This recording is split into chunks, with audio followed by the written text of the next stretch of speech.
Somebody tell Granny her shoulder's leaking. Oh wait, that's just her burn! The hangar roared with laughter. 4 trainees howled as the woman under the fighter jet kept turning her wrench, sweat trailing down a scarred, sunlit shoulder. She didn't speak, didn't even look at them. Then a general, 4 stars on his chest, stopped mid-step.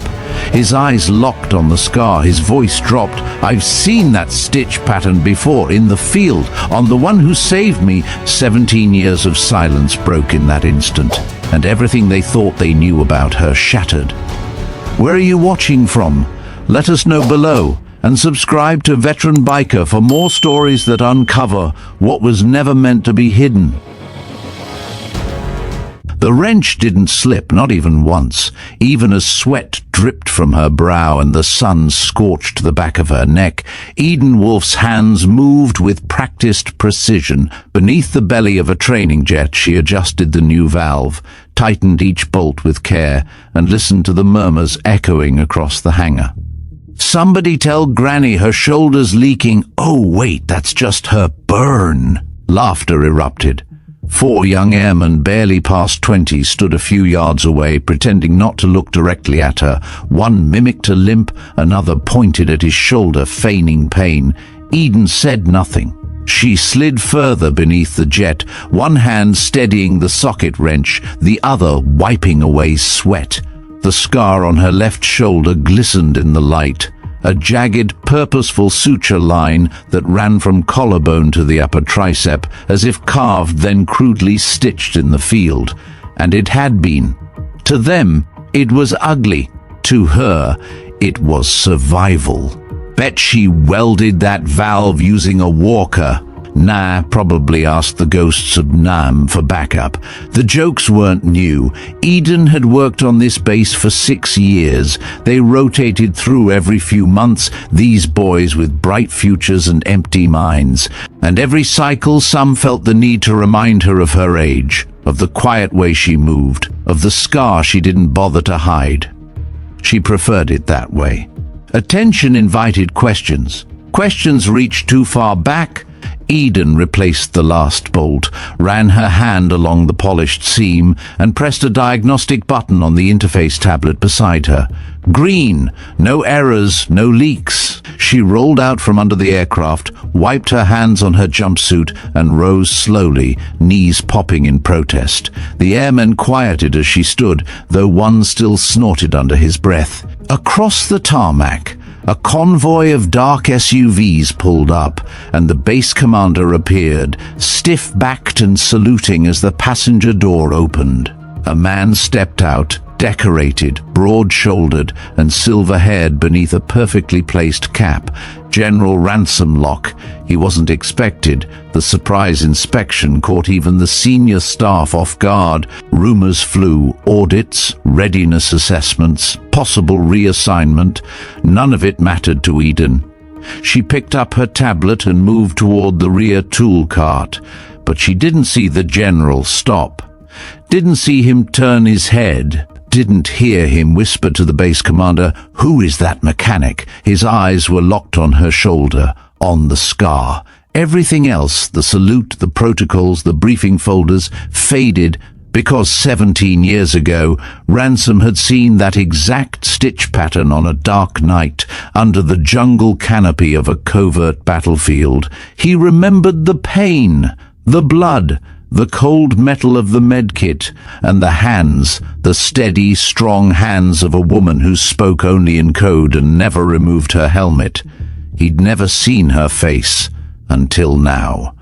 Eden felt the shift, the stillness in the air. She turned slowly, meeting eyes she hadn't seen in nearly 2 decades. His lips parted, then closed. She gave a faint nod, the kind used in battlefield extraction zones. And that was when the murmurs began to ripple, not from the young airme, but from the officers. Why is the general looking at her like that? Did she salute him? Is he walking toward her? Ransom crossed the tarmac. The base commander trailed behind, half stumbling to keep up. Eden set down the tablet, hands calm. "Sergeant Wolfe?" The commander started, but the general raised one hand to silence him. He stopped a few feet from her, looked down at the scar, then up into her eyes. "Do you remember Nighthawk 17? He asked quietly. Eden paused, just enough to make him wonder. Then she said, "Code Red, extraction point Delta, mission clock 2:43. Ransom exhaled. She remembered everything. "You never said your name. Wasn't supposed to, but you saved mine."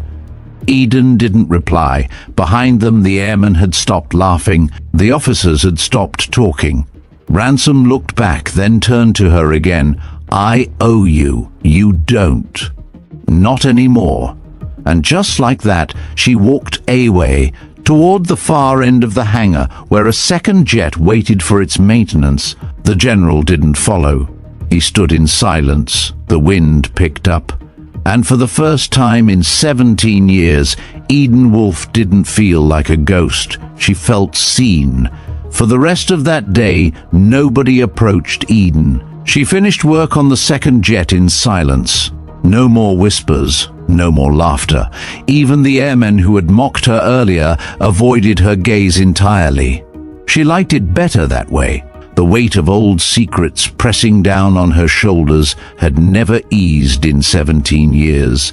And now that scar, once ignored or ridiculed, had finally spoken louder than any words she could have mustered.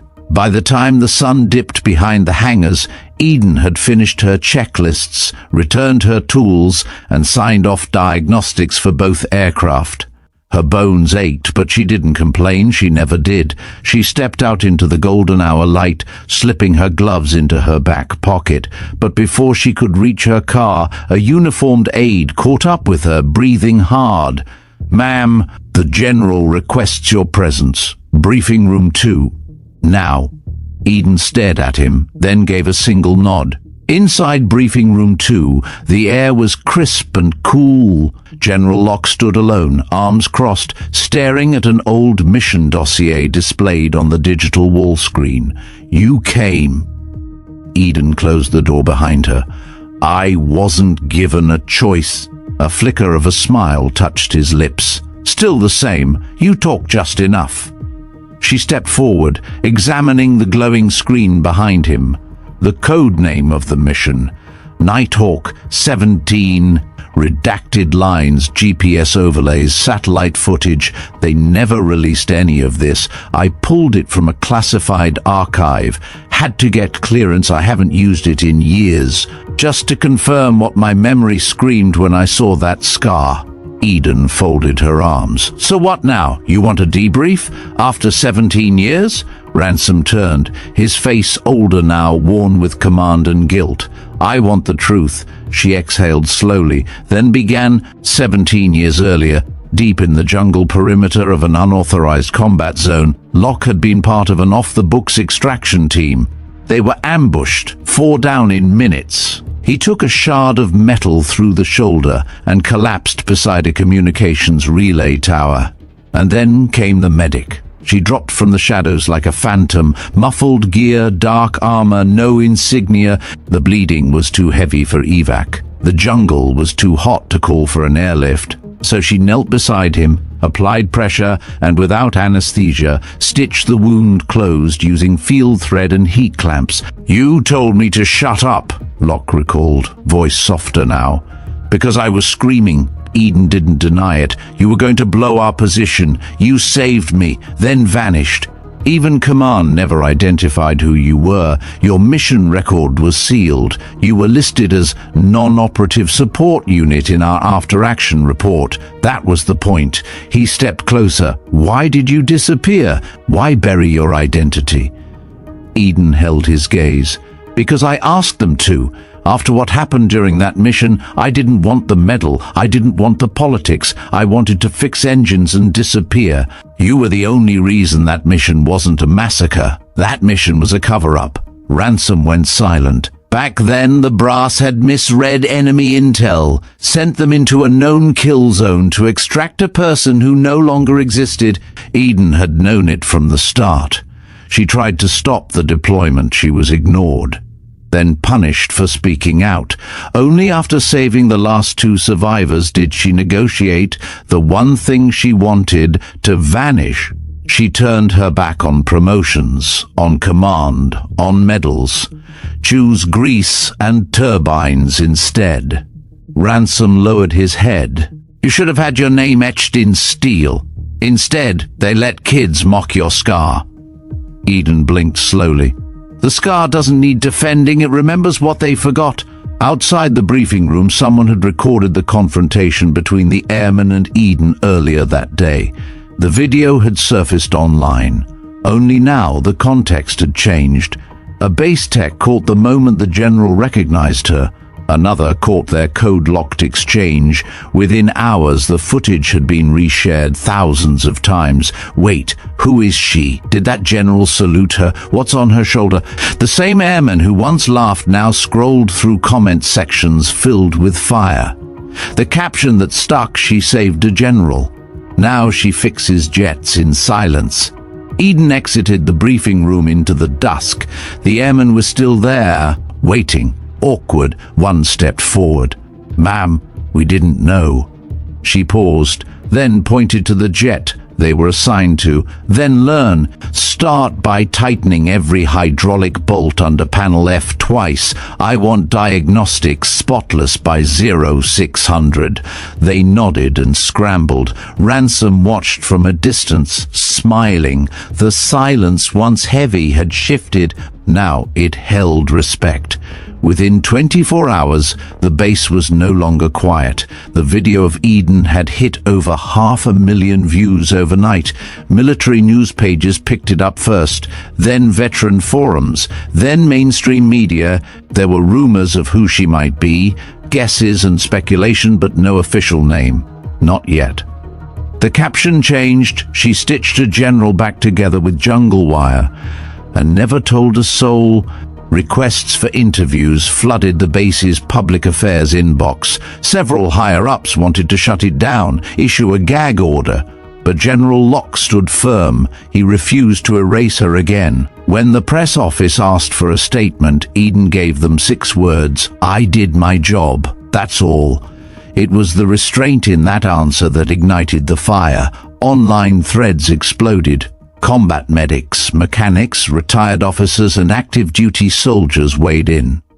Eden Wolfe had become a myth in real time. Meanwhile, back at the hangar, she kept working, replacing pressure gauges, cleaning fuel lines and adjusting sensor mounts. But the stares followed her now, not mocking, curious, reverent. Even the senior technicians walked differently around her, as if uncertain whether to salute or apologize. The 4 airmen from earlier that week were reassigned to her team. She made no mention of it, but she watched how they moved, how they fumbled, how they learned. And they did. One of them, Bennett, started coming in early, trying to anticipate what she needed. Another, Travis, asked about field welds and how to reinforce under combat stress. She gave short answers, but she gave them.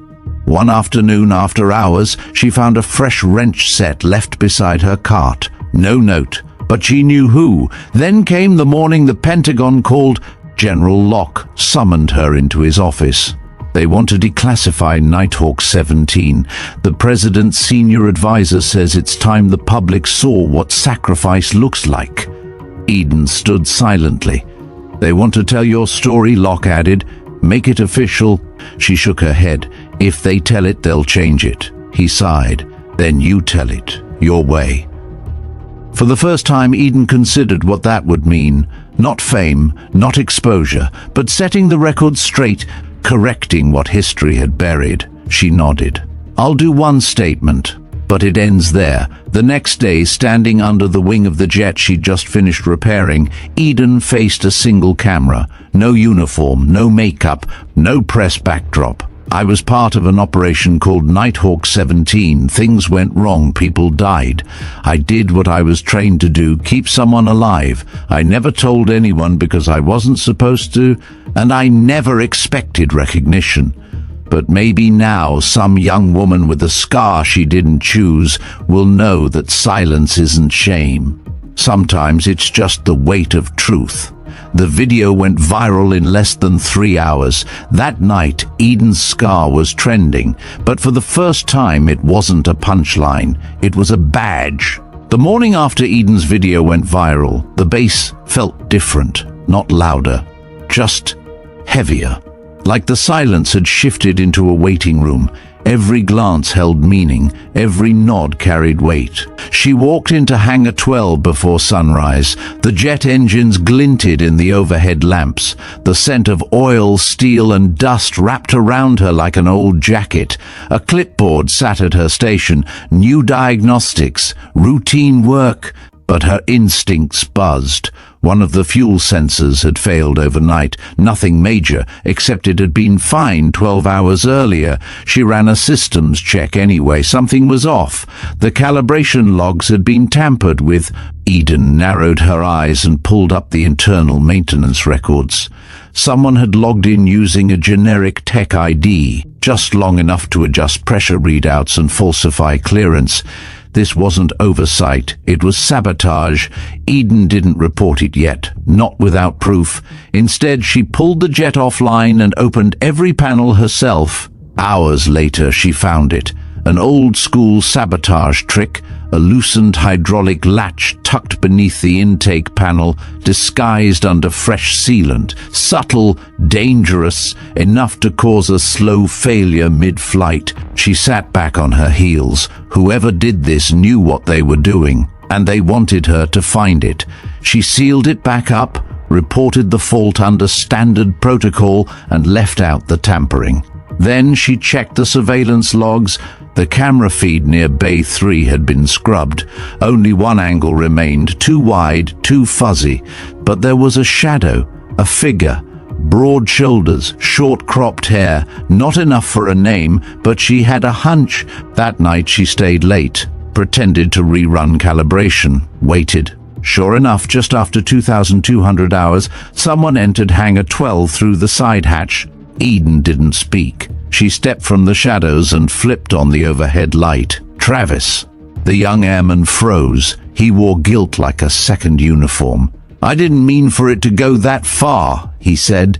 "I thought maybe if something looked wrong, they'd pull you off the line. Put someone else back in charge." "Why?" He looked down. "Because you made the rest of us feel like idiots. Because you made me feel like I'd never catch up."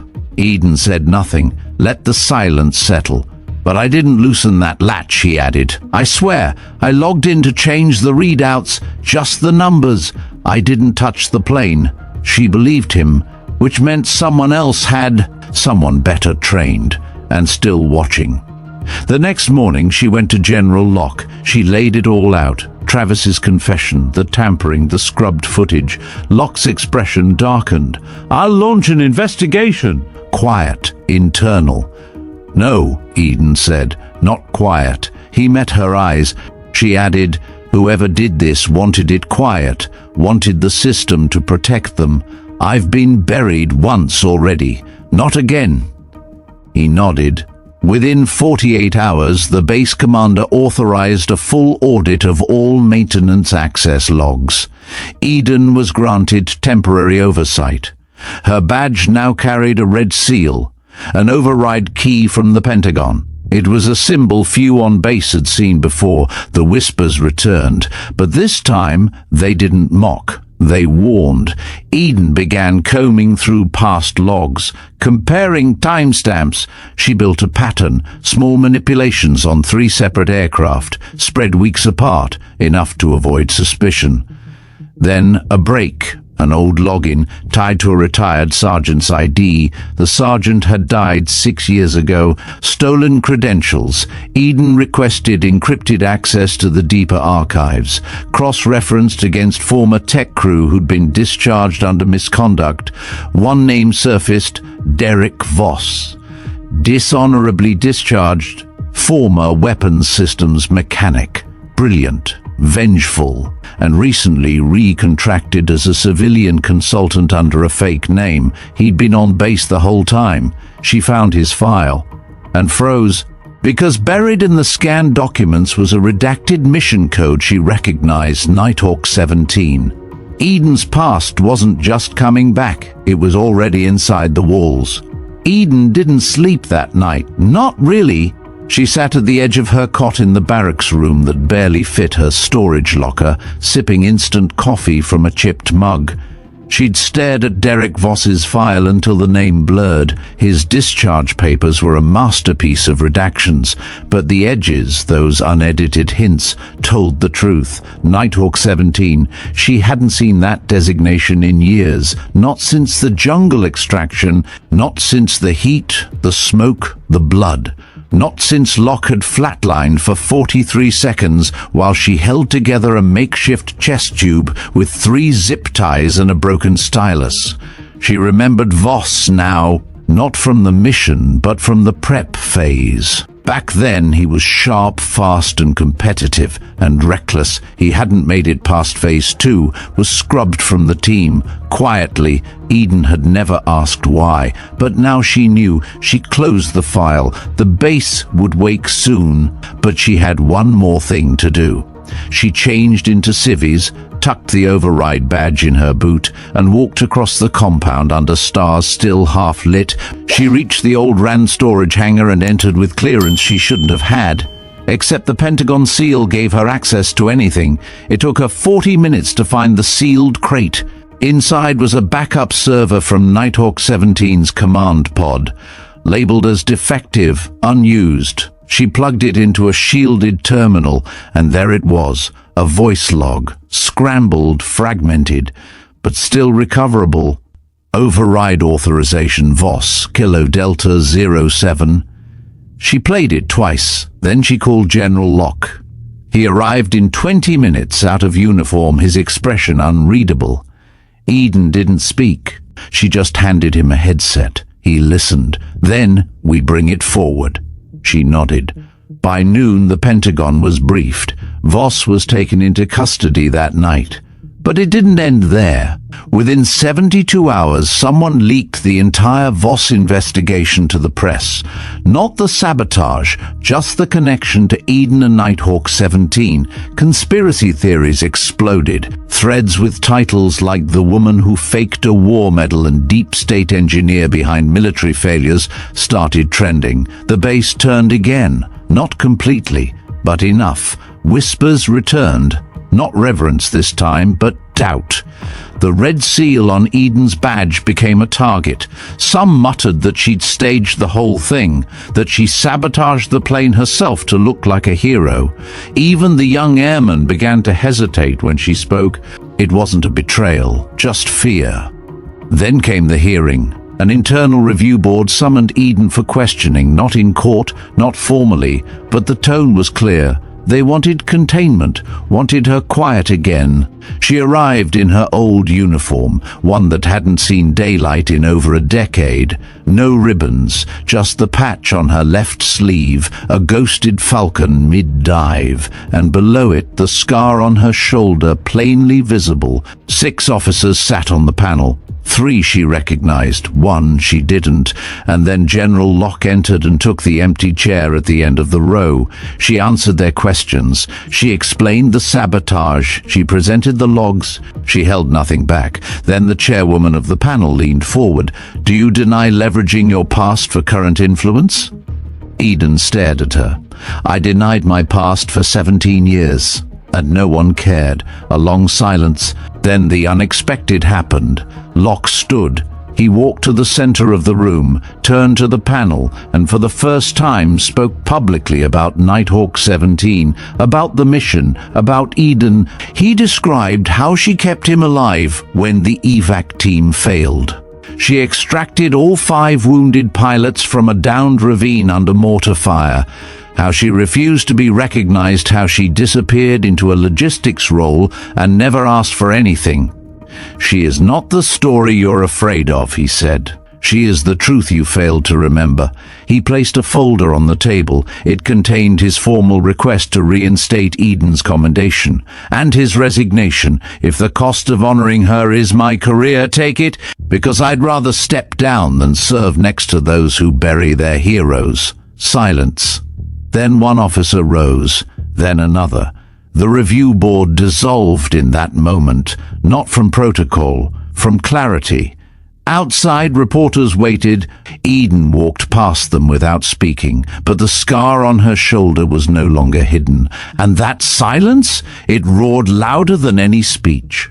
The aftermath of the hearing left the base and the military community in a state of charged anticipation. Eden Wolfe's name was no longer whispered behind closed doors or dismissed with smirks. It was spoken with a newfound reverence.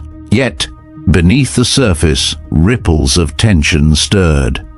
At Ray's diner, a small gathering of veterans and base personnel convened in the back room. The walls, once adorned only with peeling paint and faded posters, now bore photographs, plaques, and handwritten notes honoring those who served quietly, who bore scars unseen. Eden stood among them, not as a symbol, but as one of their own. Her phone buzzed incessantly, messages of support, invitations to speak, offers to share her story. But Eden knew the real work was just beginning. One evening, as the sun dipped low, General Locke approached the diner with a purposeful stride. He carried an envelope embossed with the Pentagon seal. "We've secured funding," he said, handing it over, "for a program to train survival techs, to recognize those who, like you, carry wounds no one sees." Eden unfolded the documents. Grants, endorsements, and a mandate for change. It was more than she dared hope. Meanwhile, social media hummed with stories inspired by Eden's journey. Hashtags like #ScarredButStrong and #SilentTheros trended among military and civilian communities alike. Veteran support groups reported spikes in membership, and conversations about the hidden struggles of service members grew louder. But resistance lingered. A faction within the base, wary of change, circulated anonymous letters questioning Eden's motives. Rumors of bureaucratic obstacles and political infighting surfaced. The program's rollout faced delays, yet Eden remained undeterred. She organized workshops and training sessions, personally mentoring young technicians. Her scarred shoulder became a beacon, a reminder that resilience was forged in silence but displayed with pride. During one session, a young female airman named Kelly approached her, eyes bright but hesitant. "Sergeant Wolfe," Kelly said, "I've been avoiding the maintenance floor. I thought I wasn't cut out for it. But you make me want to try." Eden smiled, placing a hand on Kelly's shoulder. "It's not about being perfect, it's about showing up every day. That's how we rise." Across the base, Eden's influence rippled outward. Commanders reported increased morale and efficiency. The survival tech program expanded, adopting lessons from Eden's experiences. And then came the unexpected invitation, a speaking engagement at the Pentagon itself. Standing before an audience of high-ranking officials, policymakers, and veterans, Eden recounted her journey, not as a tale of hardship, but as a testament to strength and integrity. Her words resonated. A formal recognition ceremony followed, where Eden was awarded the Distinguished Service Medal, an honor long overdue. But Eden's focus never wavered from the mission, ensuring that no one else would have to hide their scars or fight in silence. The diner remained her sanctuary, a place where stories were shared, wounds were tended, and legacies were built. As the seasons changed, so too did the culture within the military community, a shift toward acknowledgement, support, and inclusion, and at the center of it all stood Eden Wolfe, not just as a survivor, but as a catalyst for lasting change. The days that followed the Pentagon ceremony brought a new rhythm to Eden Wolfe's life, a cadence of purpose interwoven with persistent challenges. The Distinguished Service Medal she wore was more than a token. It was a statement that echoed through the corridors of power and down to the very hangars where jets waited, humming silently. Yet the victory was far from complete. As the survival tech training program rolled out across multiple bases, Eden found herself navigating not only machinery and manuals, but also the intricate web of military politics. Change, she learned, was a relentless opponent, resistant to momentum, stubborn in its inertia. She spent mornings leading rigorous workshops, afternoons consulting with commanders on policy revisions, and evenings responding to messages from young veterans seeking guidance. Her scar, once a silent testament, had become a symbol of resilience that connected her to a generation too often overlooked. But beneath the surface, tensions simmered. A faction of senior officers viewed Eden's ascent and the growing spotlight on veteran welfare with suspicion. To them, the program threatened traditions, questioned authority, and disrupted carefully maintained hierarchies. Rumors surfaced, whispers that Eden's story was embellished, that her past was politicized, that her role was inflated by sympathetic generals eager to score points. Eden ignored the rumors. Her focus remained fixed on the work. One afternoon, a message arrived that brought a new challenge, a classified incident at a forward operating base involving a critical equipment failure. The failure had endangered a flight crew, and preliminary reports suggested sabotage. Eden's expertise was requested for an immediate assessment. She accepted without hesitation. Flying out within hours, Eden arrived at a tense, tightly secured base ringed by sand and suspicion. The local command was tight-lipped, the crew withdrawn, the air heavy with unspoken fears. Her investigation was meticulous: equipment inspections, interviews with technicians and pilots, and analysis of maintenance logs. Patterns emerged, small anomalies, subtle tampering, and an undercurrent of mistrust among the crew. Eden found herself walking a fine line between technical detective and mediator, calming nerves as much as uncovering faults. One evening, as she pored over data in the dim glow of her quarters, a knock came at the door. A young officer, Lieutenant Carter, stood hesitantly. "Sergeant Wolfe," he said quietly, "there's something you should know. There's been talk of resistance to your program here. Some say it undermines the chain of command." Eden nodded, her expression unreadable. "Any advice? Listen more than you speak.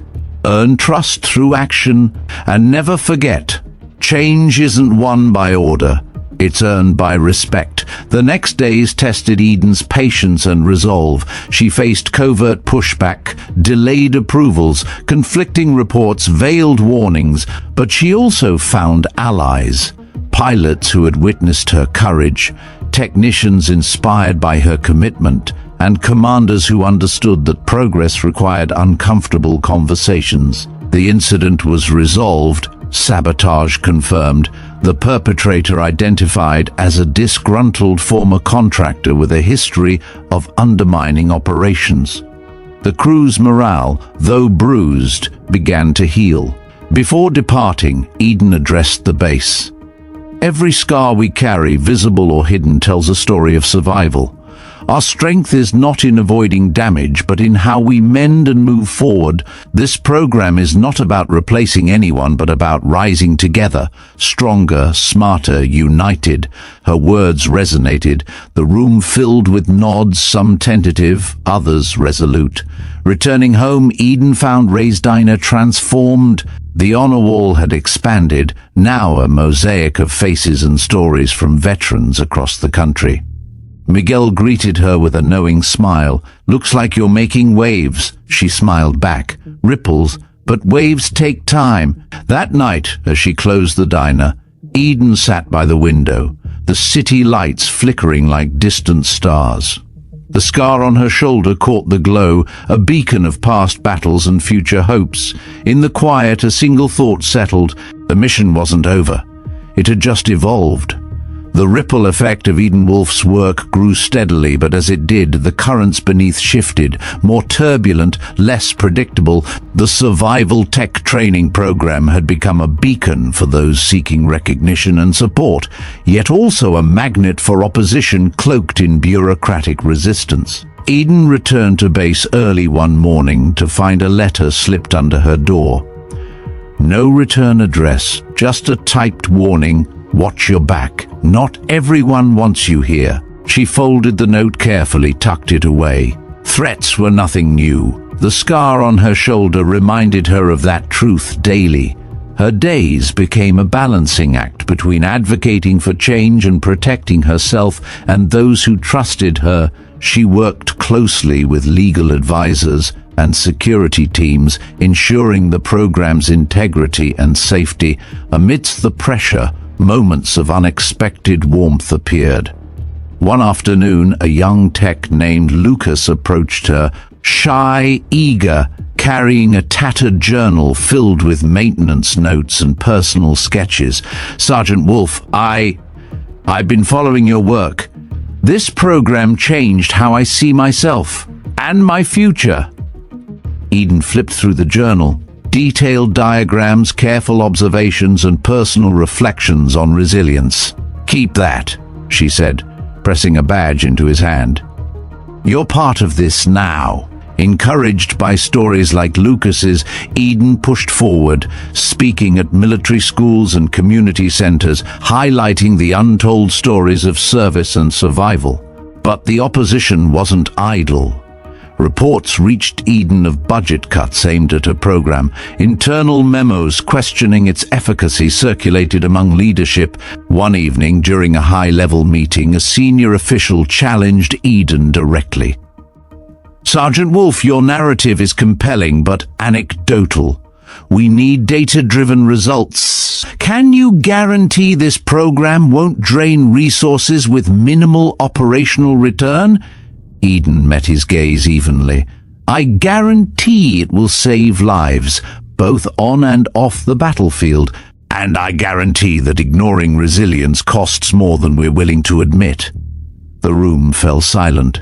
Later, as she walked alone through the base's quiet corridors, Eden reflected on the challenge ahead. Change demanded more than courage. It required endurance. In the following weeks, a new report arrived, an independent evaluation of the survival tech program's initial phase. The data showed marked improvements in equipment readiness, reduced maintenance errors, and higher retention among technicians. The findings quieted some skeptics. But Eden knew the real battle was cultural. One evening, a group of veterans gathered at Ray's diner. They shared stories of isolation, stigma, and the struggle to find purpose after service. Eden listened, her presence steady and reassuring. She spoke then, not as a hero, but as a fellow traveler. "We carry wounds invisible to the world, but no less real. Our strength isn't just in the medals or scars, but in standing together and refusing to be silenced." Their applause was quiet but heartfelt. That night, as she locked up, Eden felt the weight of history on her shoulders and the promise of tomorrow. The mission was far from over. The days that followed were a test of Eden Wolfe's resolve, unlike any before. With the survival tech program gaining traction and shifting military culture, the backlash grew in complexity and veiled hostility. She faced veiled threats veering into direct challenges, from budget restrictions to attempts to discredit her credibility. But Eden remained a steady force, grounded by the belief that her mission transcended politics. One morning, an anonymous package arrived at Ray's diner. Inside was a sealed envelope containing a photograph, a close-up of her shoulder scar, circled in red ink with a message scrawled beneath, "We're watching." Eden's eyes narrowed. She shared the photo with General Locke, who intensified security protocols. But the message was clear. This was no longer just professional resistance, it was personal. Undeterred, Eden ramped up her outreach, collaborating with veteran groups, mental health organizations, and military families. The program expanded to include mental resilience workshops and peer counseling, blending technical skills with emotional support.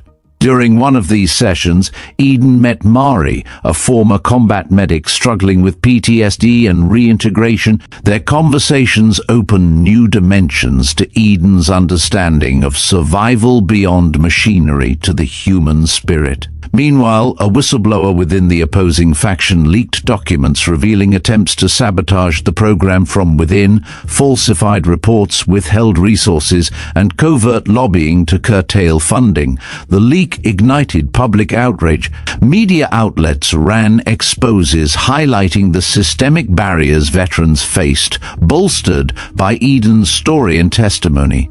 Faced with mounting pressure, the military leadership convened an emergency summit. Eden was invited to speak, not as a token but as a key stakeholder shaping the future of veteran support. Her speech was raw and uncompromising. "We are not statistics or obstacles to efficiency. We are the backbone of this nation's defense, and our survival depends on recognition, respect, and real resources." Her words resonated deeply, prompting policy reforms and increased investment in veteran programs nationwide. Back at the diner, the community celebrated small victories. New hires inspired by Eden's leadership, expanded support networks, and a growing culture of inclusion. Yet, the road ahead remained steep. One evening, Eden received an unexpected visitor, a young reporter named Lena Marquez, the journalist who had first brought Eden's story to light. Lena presented an idea, a documentary series chronicling the untold stories of veterans and the transformative power of resilience. Eden hesitated, the weight of exposure heavy. But then she smiled. Some stories need to be told, not for fame, but for truth. As cameras rolled months later, Eden reflected on her journey, from a solitary mechanic hiding a scar to a leader igniting change. The mission was no longer hers alone. It belonged to every voice that had been silenced, every scar hidden, every story waiting to be heard. Months had passed since Wolfe's story broke through the silence, and the momentum she ignited had become a steady, powerful current. The survival tech program she championed was no longer just a pilot initiative. It had expanded into a nationwide movement, reshaping how the military understood resilience, vulnerability, and true strength. Everywhere she went, Eden felt the pulse of change. The program was no longer seen as just a technical training course, but a holistic mission to heal the fractures hidden beneath the uniform. Her days were a blur of speaking engagements, policy meetings, mentoring sessions, and quiet moments at Ray's DNA, where she found grounding amidst the chaos. Despite the progress, the road was far from smooth. Resistance to change remained entrenched in many corners of the military bureaucracy. Eden encountered closed doors, veiled threats, and passive aggression masquerading as administrative protocol. There were budget cuts, delayed approvals, and occasional whispers questioning her motives and qualifications. She learned quickly that the fight wasn't just against visible obstacles, it was against the inertia of tradition and fear of vulnerability. One morning, Eden arrived at the base early to prepare for a crucial briefing with the Joint Chiefs of Staff. As she entered the conference room, she noticed a group of senior officers exchanging guarded glances. Their skepticism was palpable. The briefing began with data, metrics on improved equipment maintenance, reduction in technical errors, and increased retention rates among technicians who underwent the survival tech program. Eden presented compelling case studies backed by testimonials from trainees whose lives had been transformed. But when it came time for questions, the tone shifted. A senior officer challenged Sergeant Wolfe. "These results are promising, but how do you address concerns that the program promotes a soft culture that could undermine discipline?"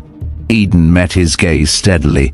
"Respectfully, sir, true discipline is built on trust and psychological safety.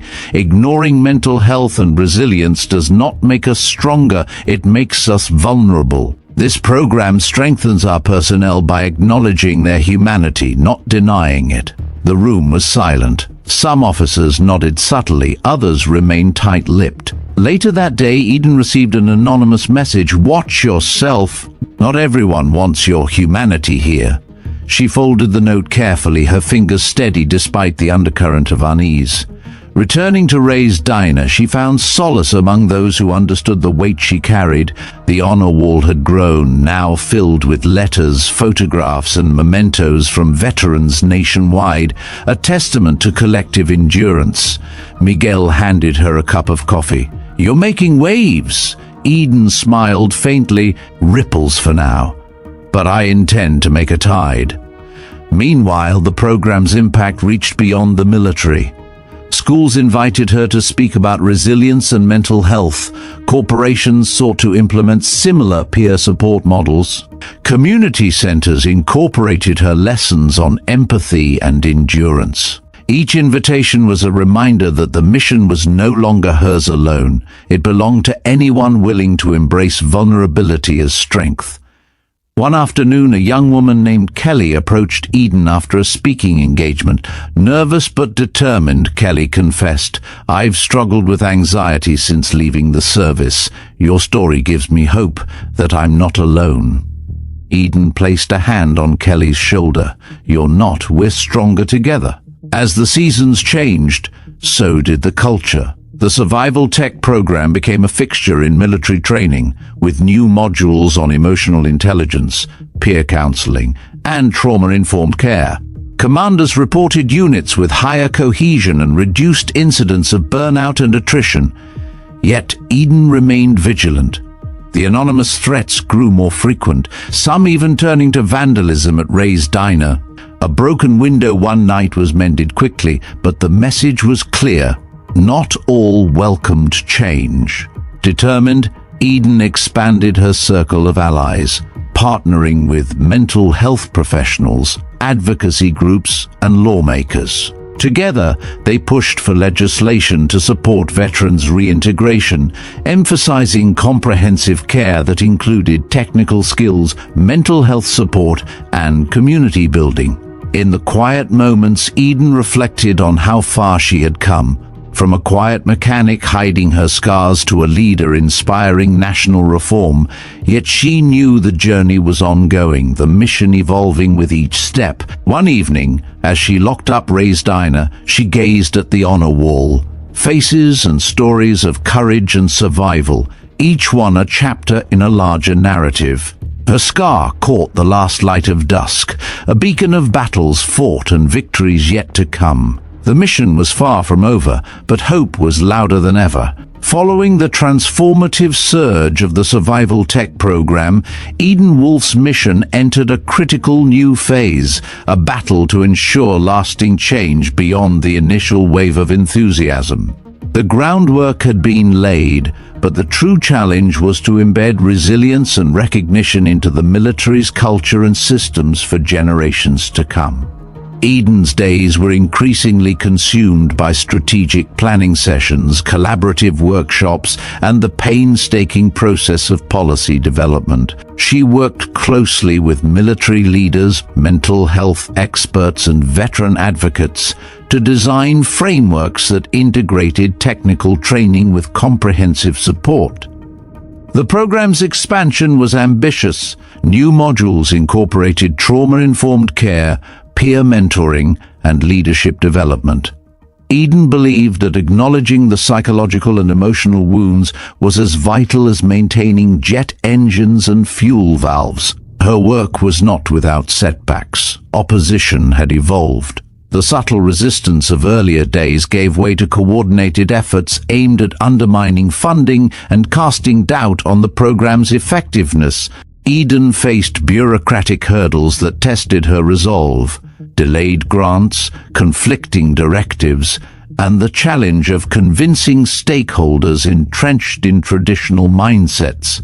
During a pivotal meeting with senior officials, Eden presented longitudinal data demonstrating the program's impact: decreased equipment failure rates, improved morale, and tangible improvements in retention and deployment readiness. One skeptical general countered, "Data can be interpreted many ways." How do you address concerns that resources might be better spent elsewhere? Eden responded firmly, ignoring the well-being and resilience of our personnel is a cost we cannot afford. This program saves lives on the ground and in the hangar. It is an investment in mission readiness. The room was divided, but Eden's passion sparked a turning point. Several officials voiced support, and the program secured additional funding. Beyond the conference rooms and official reports, Eden remained deeply connected to the community. She returned often to Ray's diner, the heart of the movement. The honor wall had grown to fill entire sections of the diner, a living testament to courage and survival. One evening, as the diner closed, Eden sat with Maria, her protégée. Maria's journey from hesitant recruit to confident mentor embodied the program's transformative power.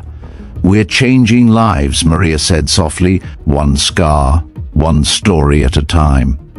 Eden nodded. And the work continues. In the public sphere, Eden's story inspired grassroots initiatives, veteran-run support groups multiplied, schools incorporated resilience education, and corporate allies adopted peer support models. Her message transcended the military, touching anyone who understood the power of visibility and solidarity. But Eden remained aware of the risks. Threats persisted, anonymous and sometimes direct. Security measures intensified, and the community rallied around her with unwavering loyalty. One morning, a young man approached Eden outside the diner. He carried a folded letter and trembled as he handed it over. "It's from my father," he said. "He never talked about the war, but he showed me your story. It helped him open up." Eden unfolded the letter. It was filled with gratitude, reflections on pain and healing, and hope for the future.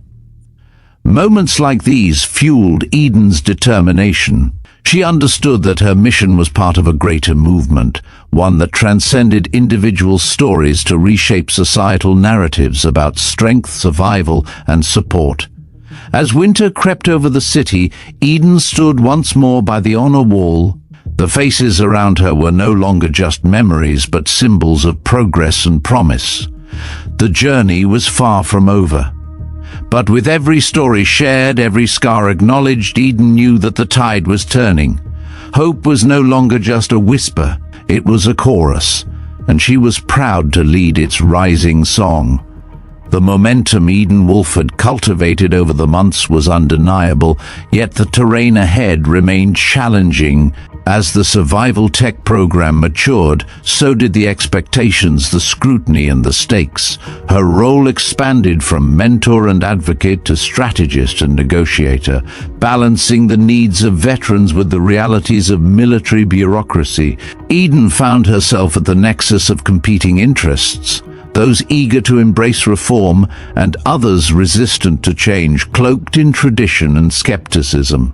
In one of the program's earliest pilot sites, Eden received a call that signaled a critical test. A technical failure during a high-stakes training exercise endangered a flight crew. The incident, initially attributed to mechanical error, bore signs of possible human factors: fatigue, miscommunication, or worse, sabotage. Eden deployed immediately to the base. Upon arrival, the atmosphere was thick with tension. Leadership was tight-lipped, technicians wary, and the crew visibly shaken. Her investigation began with meticulous equipment checks and interviews. As she pieced together the sequence of events, Eden detected subtle discrepancies in maintenance logs and witness accounts. A pattern emerged, one that suggested intentional interference aimed at destabilizing the program's progress. Determined to uncover the truth, Eden coordinated with security officers and cyber forensics experts. They discovered that access credentials had been compromised and false data had been injected into the system to mask the sabotage. The perpetrator was identified as a disgruntled former technician, recently dismissed amid the reforms Eden had championed. The revelation sent shockwaves through the base. Eden addressed the personnel directly, emphasizing resilience and unity. "This is not just a technical challenge," she told them. "It is a test of our commitment to each other and to the mission. We will rise above it together." Her words resonated. The community rallied, reinforcing their dedication to the program's vision.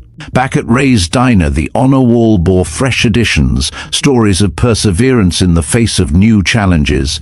Eden's focus sharpened. She collaborated with policymakers to enhance security protocols, protect whistleblowers, and establish clearer channels for reporting concerns. Simultaneously, Eden expanded the program's scope to include family support services. Recognizing that reintegration affected entire households, she initiated counseling and education programs for spouses and children. One evening, Eden met with a military spouse group. The room was filled with stories of sacrifice, frustration, and hope. She listened intently, then shared, "Your strength is part of the fabric of resilience. Supporting your loved ones is as vital as any technical skill." Her connection with the community deepened. Meanwhile, national attention continued to grow. Media outlets featured Eden and the program prominently, highlighting their impact on military readiness and veteran well-being. Yet with fame came fatigue. Eden grappled with exhaustion, physical, emotional, and mental. To sustain herself, she leaned on the community she had helped build. At Ray's Diner, she found moments of peace. Quiet conversations, shared laughter, and the simple comfort of a hot cup of coffee. Her scar, once a source of hidden pain, now stood as a symbol of perseverance. Eden's journey was a testament to the power of visibility, vulnerability, and unwavering commitment. The mission to honor and support those who served was far from over, but with every challenge faced and every life touched, Eden moved closer to a future where no scar was invisible and no story unheard. The months following the sabotage incident proved to be a turning point for Wolfe and the survival tech program. The exposure of internal threats only strengthened the resolve of the veterans and military personnel who believed in her vision. But Eden knew the battle for cultural change was far from won. Her schedule remained packed with meetings and training sessions, but she made sure to carve out time for one-on-one mentorship. Maria, who had grown into a confident leader, often accompanied Eden to speak with younger recruits and veterans navigating their own challenges. One afternoon, after a particularly intense training session, Maria approached Eden quietly. "Sergeant Wolfe, some of the new recruits are hesitant about opening up about their struggles. They're afraid it might affect their careers." Eden nodded thoughtfully. "That fear is real and justified, but we have to keep pushing to create a culture where asking for help is seen as a strength, not a weakness." She organized workshops focused on mental health awareness, inviting psychologists and counselors to speak candidly with service members and their families. The goal was to break down stigma and encourage early intervention. Meanwhile, the program began partnering with universities to research long-term outcomes for veterans participating in resilience training. Early results were promising: improved mental health scores, better job retention, and increased satisfaction with military careers. The success stories spread, inspiring further expansion. However, Eden remained vigilant against complacency. She continued to face subtle resistance from some leadership figures who saw her work as disruptive or unnecessary. They questioned the allocation of resources and challenged the program's methods in internal reviews. Eden confronted these challenges with data, personal testimony, and a steadfast belief in the importance of her mission. One day, as she returned to Ray's Diner, Eden found a letter waiting for her. It was from a young soldier she had never met, expressing gratitude for her advocacy and the hope her work had given him during a difficult recovery. Tears pricked at her eyes as she read the heartfelt words. It was moments like these that fueled her perseverance. As the program gained momentum, Eden began planning a national conference focused on veteran resilience and reintegration. The event would bring together policymakers, mental health professionals, veterans, and military leaders to share knowledge and strategize future initiatives. Preparations were intense, but the potential impact was vast. In the quiet moments, Eden reflected on the long journey from a mechanic hiding her scars to a national advocate and leader. The mission was evolving, but the core remained unchanged: to ensure that no veteran's story went unheard, no scar left unseen. With renewed determination, Eden prepared to lead the next chapter of this vital work. The survival tech program had firmly established itself as a transformative force within the military community, yet Wolfe knew that true change required a broader, more systemic approach. The mission was no longer just about training and support. It was about embedding resilience and recognition into the very fabric of military culture and policy. Eden's role expanded accordingly. She was now a key advisor to interdepartmental committees, influencing legislation and shaping initiatives aimed at improving veterans' welfare nationwide. Her voice carried weight in congressional hearings, where she advocated for comprehensive policies addressing mental health, employment, and community reintegration. One of the most significant challenges was confronting the long-standing stigma surrounding mental health in the armed forces. Eden worked tirelessly to dismantle misconceptions that vulnerability equated to weakness, promoting a culture of openness and support. She collaborated with military chaplains, psychologists, and peer counselors to develop programs that encouraged early intervention and peer support networks. During a landmark hearing before the Senate Committee on Veterans Affairs, Eden testified passionately. She spoke not only of her own journey, but also shared the stories of countless veterans who had struggled silently. Her testimony emphasized the urgent need for policies that recognize the complex realities of reintegration, blending technical skill development with emotional and psychological care. Her words resonated deeply with many committee members, prompting renewed commitment to funding and expanding veteran programs. The hearing marked a pivotal moment, signaling a shift in national priorities toward holistic veteran support. Back at Ray's Diner, the honor wall had become a national symbol of resilience and solidarity. Visitors from across the country traveled to see the mosaic of faces and stories, each a testament to survival and strength. Eden often met with veterans and families who found comfort and community within its walls. One day, a delegation from the Department of Defense visited the diner. They came not just to commend Eden's work, but to discuss integrating the survival tech principles into official military doctrine. The conversations were hopeful yet complex, involving layers of negotiation and planning.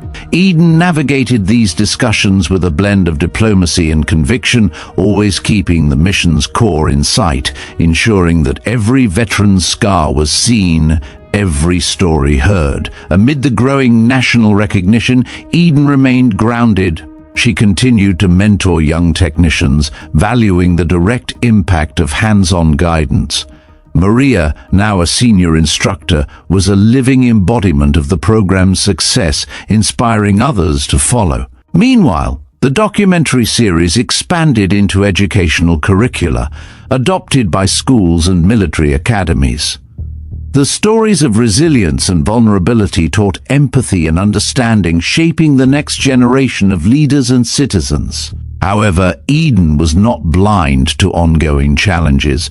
Bureaucratic inertia, budgetary constraints, and cultural resistance persisted. She faced political maneuvering and occasional attempts to sideline her initiatives. Yet, through every setback, Eden's resolve deepened. She understood that real change was a marathon, not a sprint. Progress was measured not only in policy wins, but in daily acts of courage and compassion. During a quiet evening at the diner, Eden received a message from an old comrade, a reminder of the bonds forged in hardship and the shared commitment to never forget. As she pinned a new photograph to the honor wall, Eden reflected on the journey from solitary mechanic to national advocate. The mission had grown beyond her story. It was a movement, one that would endure, carried forward by every scar, every voice, every act of resilience. Building on the momentum gained from her congressional testimony and the integration of the survival tech program into military doctrine, Wolfe found herself at the forefront of a national initiative to redefine how the armed forces support their veterans. This phase of her mission was marked by collaboration, innovation, and the continuous effort to dismantle barriers that had long marginalized those who bore the hidden wounds of service. Eden's work expanded beyond the military bases into communities across the country.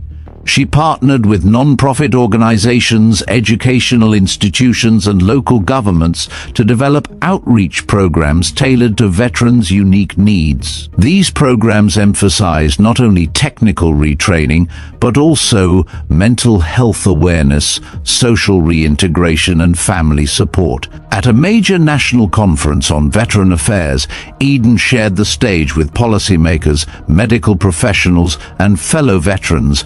The gathering was a watershed moment, symbolizing a collective commitment to holistic veteran care. Eden's keynote address highlighted the crucial intersection of physical resilience and psychological well-being, advocating for systemic reforms that recognize this duality. During her speech, she said, "True readiness is not just about the strength of our weapons or the precision of our machinery. It is about the strength of our people, their minds, their hearts, and their spirits. To neglect that is to invite failure, both on the battlefield and beyond." The conference catalyzed several legislative proposals aimed at increasing funding for veteran mental health services, improving access to education and employment opportunities, and establishing national standards for peer support programs. Back at Ray's Diner, the atmosphere was vibrant yet contemplative. The honor wall had become a place of pilgrimage and reflection, drawing visitors from all walks of life. Families, students, military personnel, and civilians gathered to honor the stories etched in photographs and handwritten notes. Eden often facilitated small group discussions there, fostering a space where experiences were shared and healing was nurtured.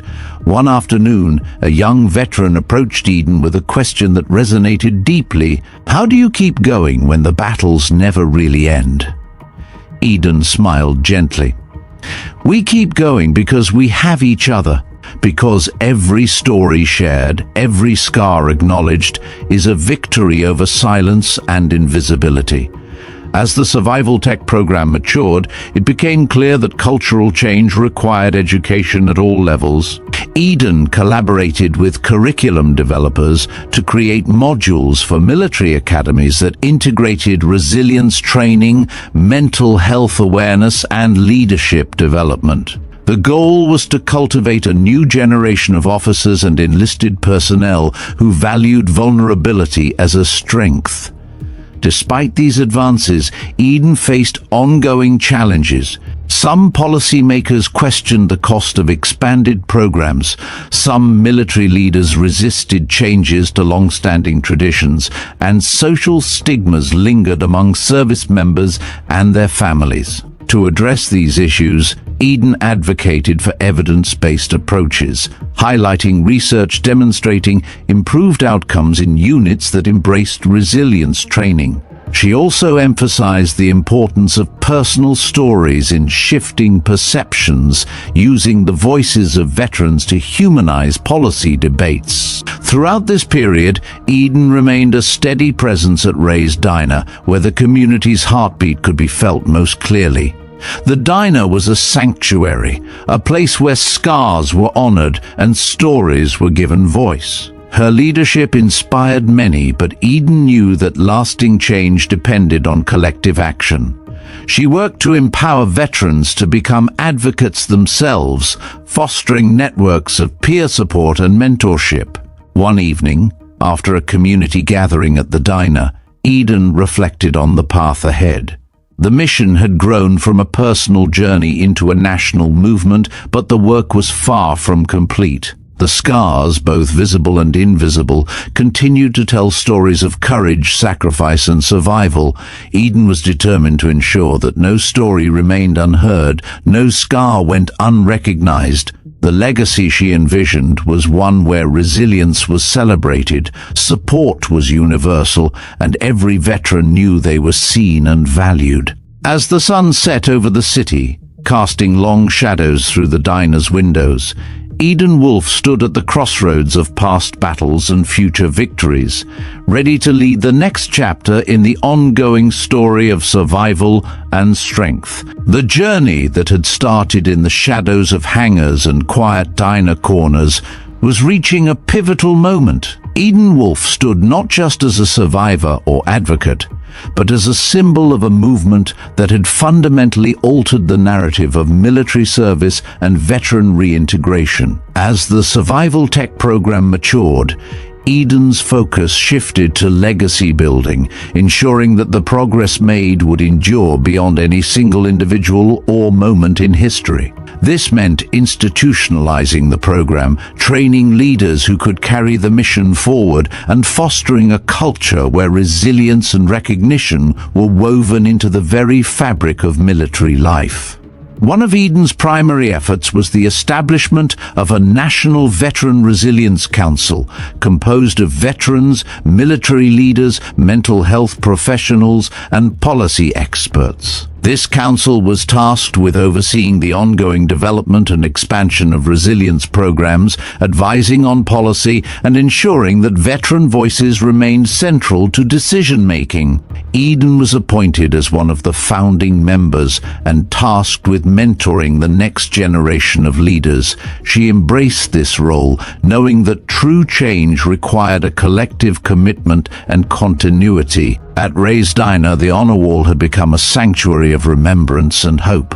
Veterans gathered there regularly, sharing stories, supporting one another, and finding strength in community. The diner's atmosphere was a blend of quiet reflection and vibrant camaraderie, a testament to the enduring power of connection. Amid this, Eden continued to mentor Maria and other emerging leaders, instilling in them the values of empathy, resilience, and advocacy. These protégés represented the future, ready to carry forward the mission with passion and integrity. One afternoon, during a mentorship session, Maria asked Sergeant Wolfe, "What kept you going through the hardest times?"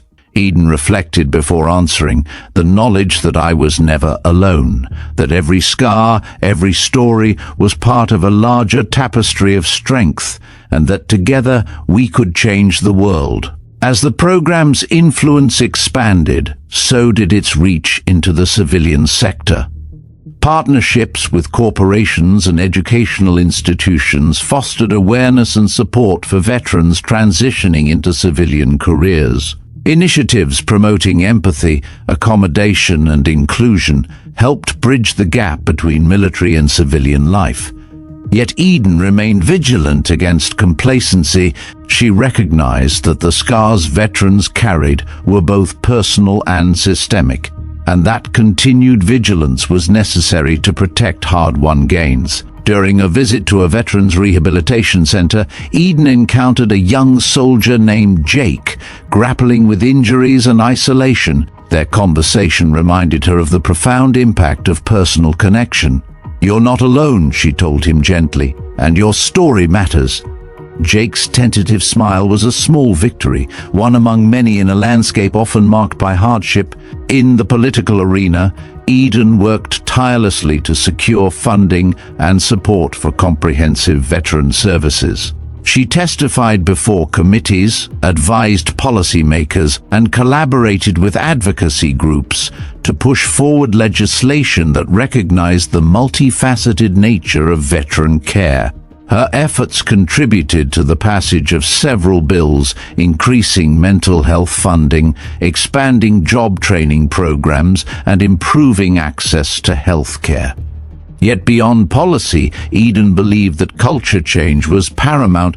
She advocated for storytelling and education as tools to humanize veterans and foster understanding across society. At a national conference, she closed her keynote with a powerful reminder: "We do not heal by hiding our scars, but by sharing our stories. In doing so, we build a future where every veteran is seen, heard, and valued." The crowd rose in a standing ovation, a testament to the power of truth and courage.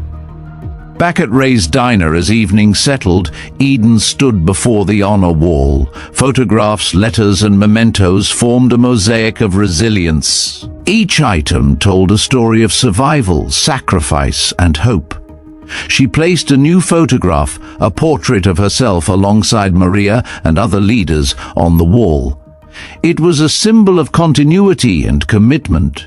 The journey had been long and arduous, marked by setbacks and triumphs, but Eden knew the mission was not finished. It was a living legacy, one that would grow as long as veterans continued to serve, survive, and thrive.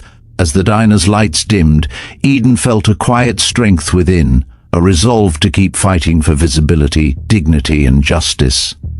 The story was hers, but it belonged to all who dared to carry it forward. The dawn of a new chapter approached as Eden Wolfe stood at the threshold of a transformed military and veteran landscape, one that bore the marks of her unwavering dedication and the collective strength of countless others. With the National Veteran Resilience Council firmly established, Eden's role evolved into a bridge between policy, community, and individual lives. She became a mentor, advisor, and relentless advocate, ensuring the Council's vision remained aligned with the realities veterans face daily. Her focus sharpened on sustainability, embedding resilience and recognition into the core values of military training, healthcare, and post-service support. Eden championed initiatives that expanded access to mental health care, promoted family support programs, and integrated resilience education into military academies and civilian schools alike. At Ray's Diner, the honor wall had become a living testament, not only to those who served, but to the ongoing fight for visibility and respect. Visitors from all walks of life left messages, shared stories, and found community. Eden often spent evenings there, listening to stories, offering guidance, and drawing strength from the collective spirit.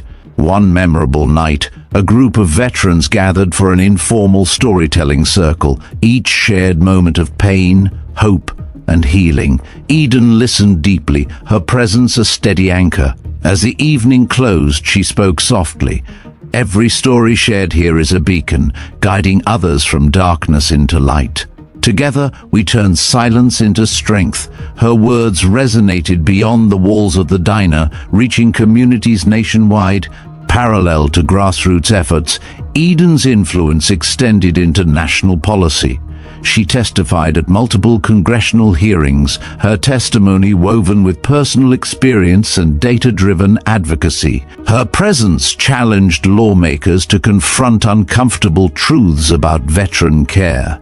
Her leadership helped secure the passage of groundbreaking legislation that expanded funding for comprehensive veteran services, mandated resilience training across branches, and enhanced protections for whistleblowers. Beyond legislation, Eden fostered partnerships with universities, non-profits, and private sector organizations to create pathways for veteran education and employment.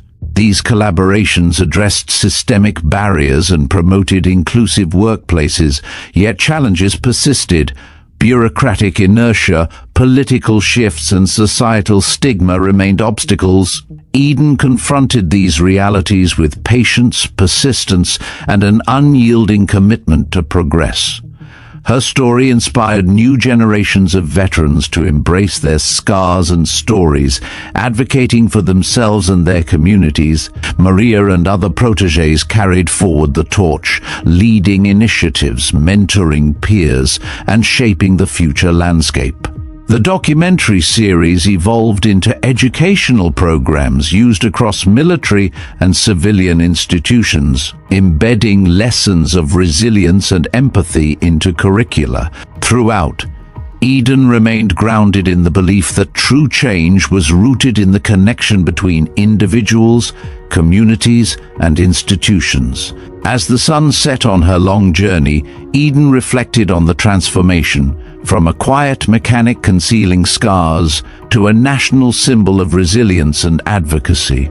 Her mission had become a movement, living, breathing, and growing with every scar revealed, every story shared.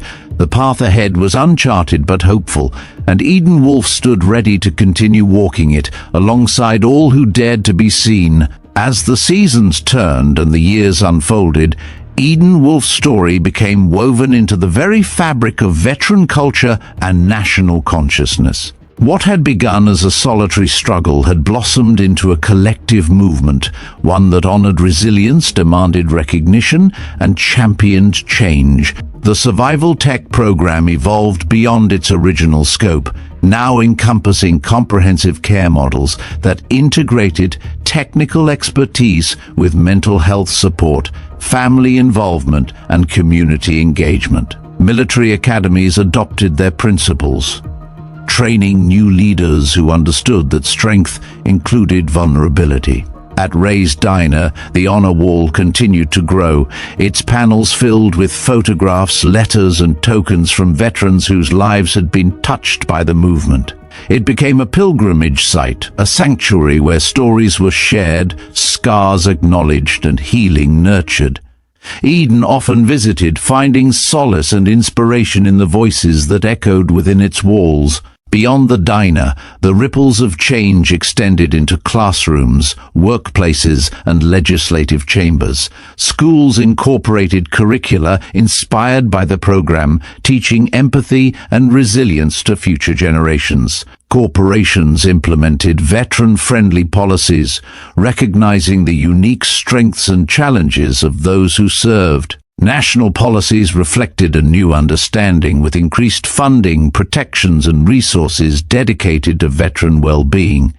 Eden's work inspired countless others, veterans, families, advocates, to stand up, share their stories, and demand visibility. Her journey was a testament to the power of one voice amplified by many, a reminder that transformation begins with courage and the refusal to remain invisible. Looking ahead, Eden saw a future where every scar was honored, every story valued, and every veteran embraced, not just for their service, but for their humanity. The mission was ongoing, carried forward by a generation that understood the true meaning of resilience.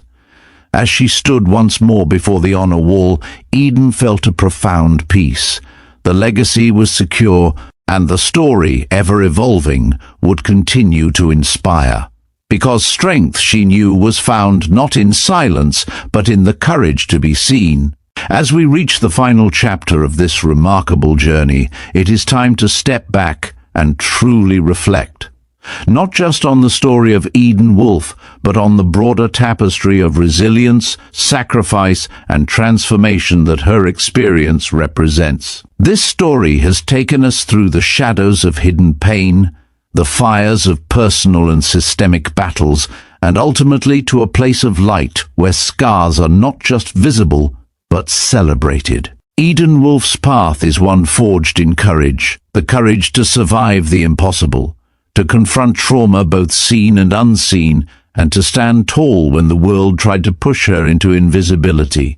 From her earliest days as a dedicated mechanic in the shadows of military hangars to her rise as a national advocate for veterans, Eden's story is a testament to what happens when quiet strength meets relentless determination. This journey has revealed truths that are often overlooked, that healing is not linear, that strength is not the absence of vulnerability, and that sometimes the hardest battles are fought long after the guns fall silent. We have witnessed how Eden's scars, both physical and emotional, became emblems of resilience, badges worn with honor rather than shame.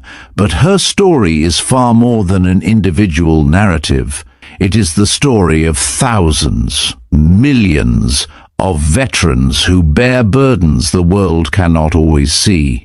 It is a story of families, communities, and systems grappling with how to honor those who gave so much. It is a story of cultural change, of dismantling stigma, and of building bridges where walls once stood.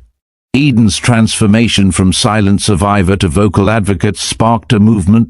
Through tireless effort, she helped shift military culture, influencing policy, education, and public awareness.